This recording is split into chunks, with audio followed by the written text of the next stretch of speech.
Hello friends, welcome back to my YouTube channel. तो friends, आप देख रहे हैं दिया और बाती हम।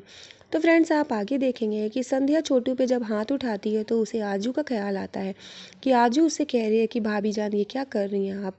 और आप जानती हैं कि अगर हमारी गलती है तो हमसे ज़्यादा आपकी गलती है।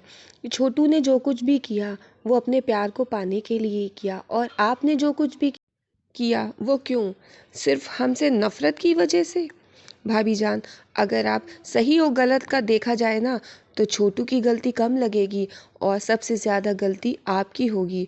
और आरज़ू संध्या को दोषी ठहराती है।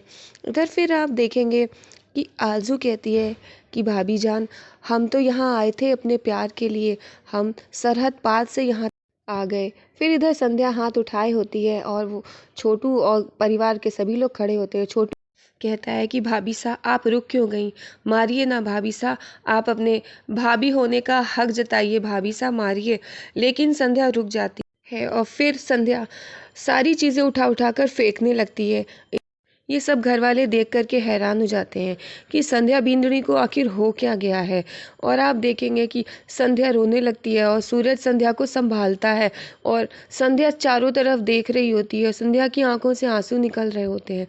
सूरज संध्या से कहता है, संध्या जी क्या हुआ? संध्या जी रुकिए। और फिर संध्या सूरज जी के गले लग जाती है और सूरज संध्या को देखता है। संध्या की आंखों से आंसू आ रहे होते हैं और संध्या कुछ भी नहीं बोलती है। फिर इधर आप देखेंगे कि सूरज और संध्या दोनों लोग साथ में खड़े होते हैं। सूरज संध्या को देखता है, संध्या सूरज को। फिर संध्या वहाँ से चली जाती है और फिर आप देखेंगे कि वहाँ पर सूरज जी भी खड़े होते हैं। और फिर मीना कहती है कि ये जेठानी जी को क्या हो गया? हमने जेठानी जी का ये रूप तो पहले कभी ना देखा, ये इनको हो क्या गया आखिर? और फिर ये सब इस छोटू की वजह से हुआ है और इस छोटू की ही गलती है सारी। आखिर है तो ये बाहर वाला ही, कोई ये घर का थोड़ी ना है कि ये जो हमारे घर के बारे में सोचेगा। और भाभो एकदम से देखने लगती हैं। मीना कहती है कि आखिर बाहर वाले पे भरोसा करे भी तो कैसे?